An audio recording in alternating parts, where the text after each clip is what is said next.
If there is a person worthy of the title movie star, it would be Maureen O'Hara. She has graced the screen in some of the finest pictures ever made.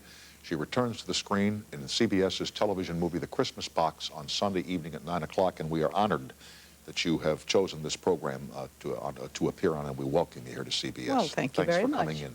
You made 56 movies between the beginning of your career in 1973, and then you said... No. You made 57, but that was late. The beginning of my career, I hate to tell you, was 1939. Why would you hate to tell me? Well, no, I don't really hate to tell you. It doesn't bother me in the slightest. Me neither. But you left in 1973. Yes, Why? I quit. Why? Well, I married perhaps the most wonderful, exciting, gorgeous, handsome man in the world, Charlie Blair, who was senior pilot of Pan Am. He was a general in the Air Force. He wore 2 hats. He was the man who first flew solo in a single-engine plane over the pole to prove that the United States could bomb Europe over the pole and that Russia and Europe could bomb the United States over the pole. Sure. He flew the 5 fastest commercial crossings of the Atlantic in a seaplane, a Sikorsky S-44. He flew the first non-stop flight of the Atlantic. The definitive pilot, as it were. Mr. Pilot. Yes, he was. All right. And so for him, you said, bye-bye silver screen, bye-bye Hollywood. That's right. And he was a great friend of Duke's, John Wayne. And I still made 1 or 2 pictures after we were married. And Duke came down to the Virgin Islands, where we moved to. I lived in the Virgin Islands and have and still do. And I knew by the way they played it that they had worked it out together, because they were great chess players. They were both playing chess, and they looked up and sat back and they said, by the way, Maureen, don't you think it's time you just stayed home? And the way it was done, I knew it was plotted and planned. And I thought, they think they're going to get an argument out of me. So we can see the captain and the Duke saying, we've got to concoct a way to get her off the screen and get her home where she belongs, huh? Well, that Charlie and he planned it together. So I said, fine, I quit. And I quit there and then. And didn't go back until 1991 when John Candy, for whatever the reason, said, you know, I'm making a picture called Only the Lonely, and you should be in it, and you went back one time. That's right. Well, it was Christopher Columbus was the director of that, and he wrote the horrible Chicago Irish woman in it for me, and then couldn't find me. And he found my brother, Charles Fitzsimons, who is the executive director of the Producers Guild, sent him the script. I was in Ireland on my every summer holiday to go fishing and playing golf and climbing mountains. And my brother called me, and he said, I've just read a script, and this you do. And I said, no, no, no, I don't want to go back to work. So he said, I'm sending it to you. I read it, I called him up, and I said, okay, I'll this do it. I do. And when you went back, what was it like now? Because it's 18, 19 years since you'd been on the soundstage, so when you go back, what's it like? No different. No? No, as if I had never left. It was just the same, and working with John Candy and Christopher Columbus was particularly wonderful. You sound like Norma Desmond in Sunset Boulevard. It's as if we never said goodbye. There's a song in the piece when she goes back to the studio after 30 years. She said, it's like I've never left. It's the same. Well, maybe I should play that part when they put it on the screen. It's been there once before, and Gloria Swanson did it quite well. Wonderful, wonderful. But so that was a non-musical. You and your husband moved to the Virgin Islands, and there you start a newsletter or a newspaper for the Virgin Islands? No, it was the top slick magazine. It was called the Virgin Islander. Oh, okay. And I wrote an article every month and published the magazine. And then after Charlie was killed, which was the most tragic moment of my life, after running the airline for 2 years, I was the first woman in the United States of America to be president of an airline. Really? Yes. And I love the airline industry, and I loved aviation. And what was the name of this airline? Antilles Airboats. Oh, so it worked in the Caribbean, right? Yes. Okay. It was the bus line in the Caribbean. Gotcha. Okay. We flew over 150 scheduled flights a day. We had 22 pilots and 26, 27 aircraft, and about 90 employees. How long had your husband been with Pan Am? And the reason I ask is, he retired with Pan Am. But would he have gone, certainly not back to the time of the flying boat? Oh, yes. Really? Well, Wow. I told you the 5 fastest crossings of the Atlantic that's right. in a seaplane. Oh, that's right. Or That's flying right. boat. Okay. Was Charlie. And would this have Charlie been like the full, remember Pan Am had the big cruisers that... Well, no, Charlie was originally a Navy flyer, and he flew the seaplanes in the Navy. And then when the Navy couldn't afford their pilots, they let so many of them go, and Charlie went to work for United Airlines, flying out of Salt Lake City, flying the mail. But I'll tell you, the seaplane is a great invention, man. Oh, they have them now that run between here and Catalina, you know. And Not now, they've had those for years. Seaplanes are very old. And in fact, they are the best method of transportation because the world is full of navigable waters that could be used for seaplanes. And instead, we're using very valuable land. And the land planes are land gobblers. They gobble up land. That's true. Whereas a seaplane is only using navigable waters. And it's a self-sealing runway. Or when you land, the water closes back in and seals the runway. When you fly on land, you have to keep paving the runways all the time, and if they get bumps and holes in them, it's very dangerous for the aircraft. That's right. Plus, water's nice and soft to land on. Yes, you know. yes. Well, no, it can be. Water can be tough and rough, but it's wonderful. You mentioned that your husband tragically lost his life, and I believe it was in a seaplane. In a seaplane, in an aircraft accident. Yes. Did the irony of that strike you at the time? You thought, there's a man who's flown his whole life? Well, I was very, very upset by it. And Charlie's mother was an Irish woman. His father was a Scotsman. And she, at that time, was 102 years of age. And I called her up, and I was very hysterical on the phone.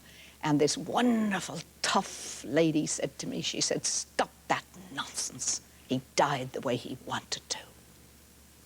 And so I learned from a very tough lady how to behave.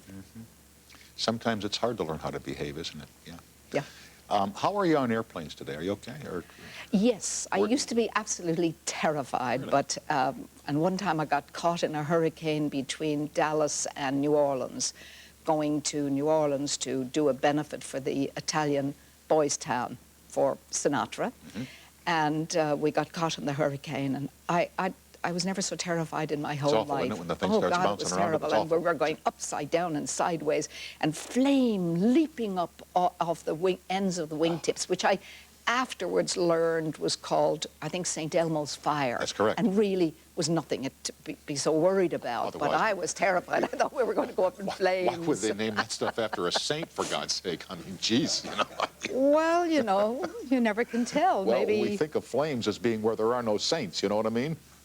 Well, maybe they were giving you a little lesson of how to, what to avoid, so you And didn't like have to have when a you flame. in that instant when this plane was going every which way but up and flames coming off the wing, are you just sitting there in the seat looking around, or? Oh God, no! I was absolutely terrified. And at one time, I had a thing on my lap, and I saw it go up to the ceiling, stick there and stay there, and then slowly drop. And I learned it was because we were having tremendous altitude changes, and instead of bouncing up and flopping back down, it did this slowly, and believe me, it was like a ghost box, and it absolutely terrified me. Did you scream or anything? I was paralyzed. Oh, I okay. couldn't get a sound out of my mouth. We are with Maureen O'Hara, who appears on CBS in The Christmas Box this season. We'll talk more about that as we progress, along with you on the toll-free line. We'll be right back after these messages. Do you know what the first gift of Christmas was? A tie? It is not a trivial question. In a magical new Christmas story. No place is better than home. From the #1 bestseller, The Christmas Box premieres Sunday.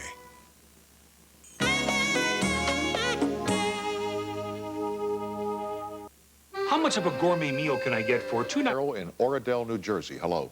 Hello. Good evening, Carol. Good evening. Got us on a good night, kid. Maureen O'Hara's here tonight. It's too exciting. Me too. I was just wondering what it was like for Maureen O'Hara to be working with Errol Flynn. I'm such a big fan of Maureen O'Hara, but I had read somewhere that she was one of the most beautiful women, perhaps the most beautiful woman that he had ever worked with, and I wondered what she had thought about him.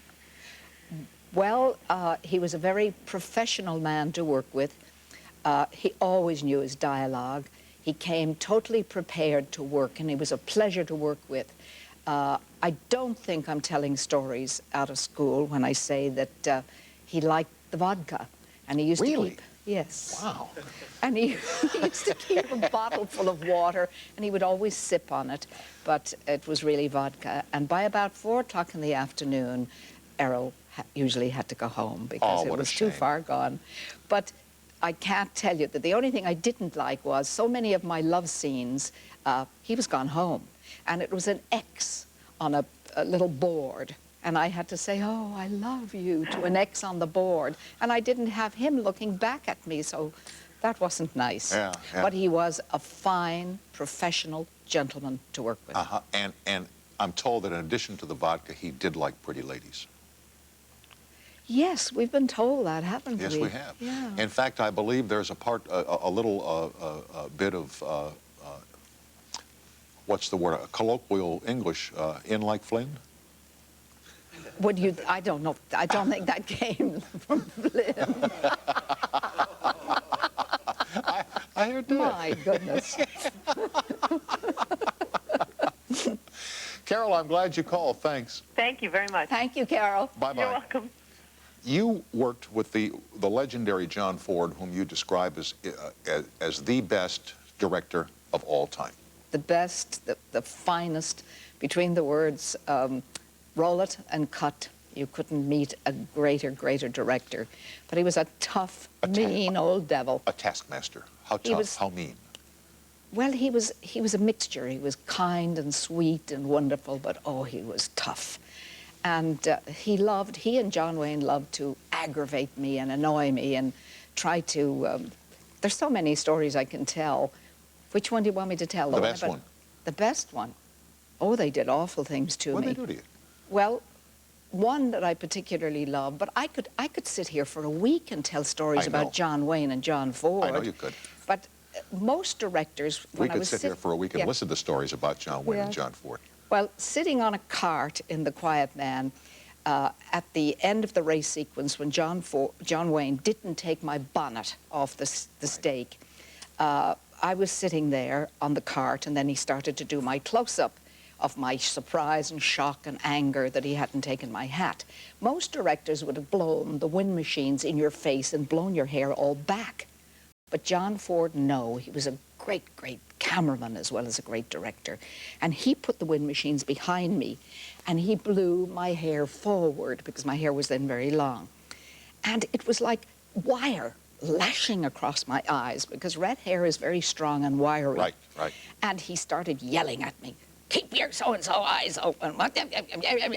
And I got to the point I couldn't stand it another minute. And I put my hands on the side, and I looked at him, and I said, what would a bald-headed old son of a bitch like you know about hair lashing across your eyeballs? And I thought, oh, my God. I've done it now. What have I done? I'm going to get fired. I'm going to get thrown off the set. And the wonderful part of the story is I watched him. I watched his eyes. I watched him check every face on the set like that in a flash and make his decision whether to laugh or kill me. And he decided to laugh. And the old devil won again. He always won. Did he really? Always Yeah, won. yeah. You know, Always won. one of the didn't he make How Green Was My Valley? Yes, he sure did. We saw that picture 150 times in Catholic grade school in Milwaukee. The nuns would run it over and over and over again because they loved it. You know? Oh, Yeah. it was a wonderful. And it's still one of the great classic pictures no of question, the world. no question. You know, I worked with his grandson at NBC. A fellow named Dan Ford was the stage That's right. manager on Yeah. my shows. Yeah, And his mother was Jane Ford, who I Yes. believe had married John Ford's son. that's right. Okay. He was mother to Danny. To Dan, right. And from Dan, I bought his mother's house in New York. I bought Jane Ford's townhouse in New York. And I bought all the furniture in it. Everything. Lock, stock, and barrel. On Did a bed go with it? Which one? The 4-poster bed? You're kidding. No, it's in my house in Beverly Hills now. I have it. That is my You bed. gotta be kidding me. That is my bed. When they were married. Did you? when- Oh, you knew then. Yes. Well, I didn't know you got my bed, You want to sleep in it tonight? with or without you. Your call. Either way, I can promise you a bumpy ride. Fasten your seatbelt now. My God. But then, now, how did you know John Ford's daughter-in-law, and how did Well- she get your bed? Well, I was great friends, naturally, with John Ford and Mary Ford. Sure. And then with his son, Pat, who married Jane, and they were great friends of mine, too. Right. And they didn't have all the money in the world when they were very young and first got married, and they needed a bed. And they asked me, would I loan them my four-poster bed? So I did, on one condition, that when they were able to afford a bed, it came back to me. Uh-huh. And I She never died got... poor, you know. No. No, Jane became a very, very fine designer. No question. And she moved to New York. And one time, when I saw Danny, I said, Danny, where's my bed?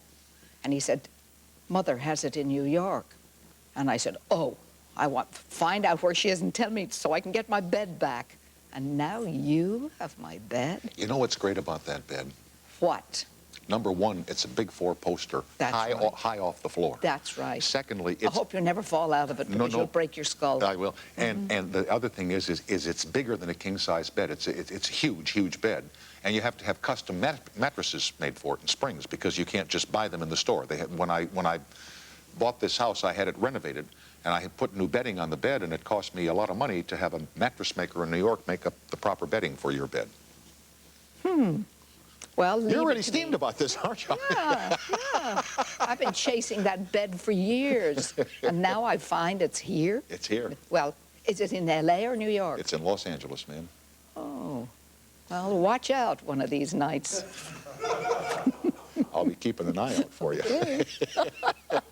We are with Maureen O'Hara, who's a good sport. She's in the Christmas box on CBS, and we will get to that and more of you on the toll-free line as time permits right after these messages. Melinda in West Liberty, Kentucky. Hi, and welcome to CBS. Hello. Good evening. Hello, Maureen. Hello, how are you? I'm fine. How are you? She's Pretty fine. good. Melinda, Pretty we're all fine, Melinda. Otherwise, Okay. we wouldn't be on TV tonight.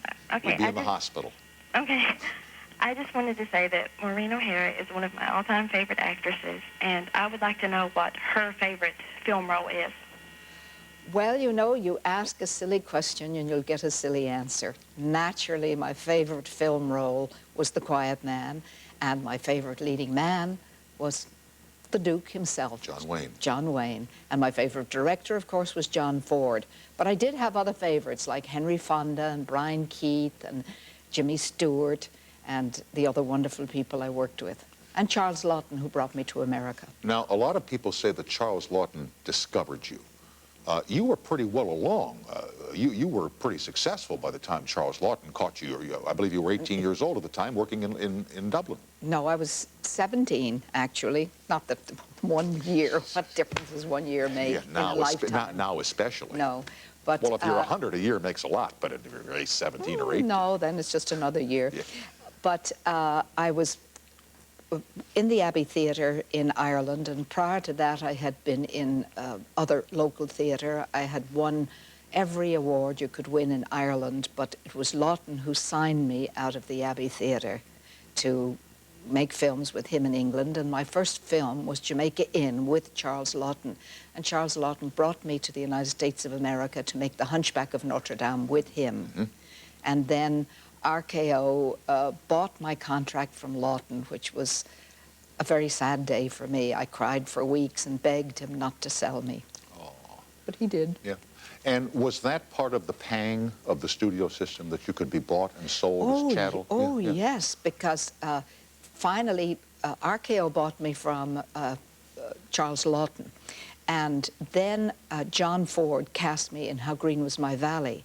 And 20th Century Fox would not let me play the role unless they owned part of me. And they bought one picture a year from RKO. And eventually... So they're slicing you up and dicing you up? It was like ball players. Yeah, We were yeah. bought and sold in those days. Did you ever know this man, Harry Cohn? I sure did, and I loved him. Really? Because a lot I of people loved didn't him. love him a great deal. Do we have time to tell a wonderful Yes, we story do. about him? Yes, we do. But Melinda, thanks for calling. Have we answered your question? Thank you. Okay, good night then, Thanks, lady. Melinda. Bye, Melinda. Yeah. Harry Cohn ran Columbia Studios, was it? That's right. Okay. I had, when I made, the one about the picture about West Point, Long Grey Line. Harry Cohn again wanted to own part of me before I could have the film. And I had a wonderful handshake agreement with him, which he never broke. Which in those days, I'm told, was rare. If it wasn't on paper, forget it. No, I had handshake agreements with John Ford, but also with Harry Cohn, and he never broke it. And whenever I had a complaint, I would go in and talk to him, and he used to say, well, she's the only one that has the guts to come in and sit down in front of me and look at me and talk to me.